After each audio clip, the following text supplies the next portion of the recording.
कंगना रनौत के हाथों लुटे पिटे संजय राउत और पूरी की पूरी शिवसेना अब लगता है अपनी मानसिक संतुलन को ही खोते जा रही है, क्योंकि जिस भाषा में, जिस तरीके से सामना में अर्नब गोस्वामी, कंगना रनौत और पीएम मोदी के बारे में टिप्पणी की गई है, उससे तो यही लगता है कि जुबानी जंग में बुरी तरह से पिटने के बाद संजय राउत और उद्धव ठाकरे बुरी तरह से बौखला गए हैं और किसी भी सूरत में अर्नब गोस्वामी और कंगना रनौत को गिरफ्तार करने का बहाना खोज रहे हैं। शिवसेना ने अपने मुखपत्र सामना के जरिए कंगना रनौत को एक बार फिर से निशाने पर लिया। सामना के संपादकीय में कंगना को बेईमान बताया गया, यहां तक कि कंगना को देशद्रोही, बेईमान और मानसिक विकृत बताया गया। वहीं मोदी सरकार को देशद्रोही को सुरक्षा देने की बात कही गई है और पत्रकारों को देशद्रोही बताकर हरामखोर भी कहा गया है। सामना में लिखा है कि मुंबई की तुलना पाक अधिकृत कश्मीर से करना और मुंबई पुलिस को माफिया आदि बताकर खाकी वर्दी का अपमान करना बिगड़ी हुई मानसिकता के लक्षण है। महाराष्ट्र की 11 करोड़ मराठी जनता और मुंबई का अपमान मतलब देशद्रोह जैसा अपराध ही प्रतीत होता है। लेकिन जब ऐसा अपराध करने वाले लोगों के साथ राष्ट्रभक्त मोदी सरकार का गृह मंत्रालय सुरक्षा कवच देकर खड़ा हो जाता है, तब हमारे 106 शहीद स्वर्ग में आंसू बहा रहे होते हैं। सामना ने कहा कि राजनीतिक एजेंडे को सामने लाने के लिए देशद्रोही पत्रकार और सुपारीबाज कलाकारों के देशद्रोह का समर्थन करना भी हरामखोरी ही है, मतलब माटी से बेईमानी ही है। जो लोग महाराष्ट्र के बेईमानों के साथ खड़े हैं उन्हें 106 शहीदों की बद्दुआ लगेगी, साथ ही राज्य की 11 करोड़ जनता भी उन्हें माफ नहीं करेगी। मुंबा माता का अपमान करने वालों का नाम महाराष्ट्र के इतिहास में डामर से लिखा जाएगा। बेईमान कहीं के ये लोग अब राष्ट्रभक्ति का तुनतुना न बजाएं, बस इतनी ही अपेक्षा है।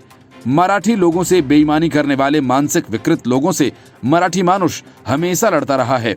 कोई भी आए और महाराष्ट्र की मराठी राजधानी पर टपली मारे, कोई ऐरा गैरा महाराष्ट्र के मुख्यमंत्री को अरे तुरे करके चुनौती दे, तो इसके विरोध में पूरे महाराष्ट्र को एक होना चाहिए।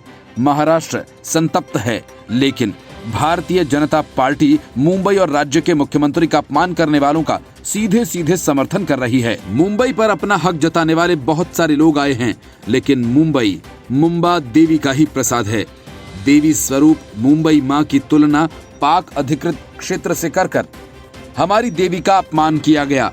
हिंदुत्व और संस्कृति का, धर्म और 106 शहीदों के त्याग का अपमान किया गया तथा ऐसा अपमान करके छत्रपति शिवाजी के महाराष्ट्र पर नशे की पिचकारी फेंकने वाले व्यक्ति को केंद्र सरकार विशेष सुरक्षा की पालकी का सम्मान दे रही है।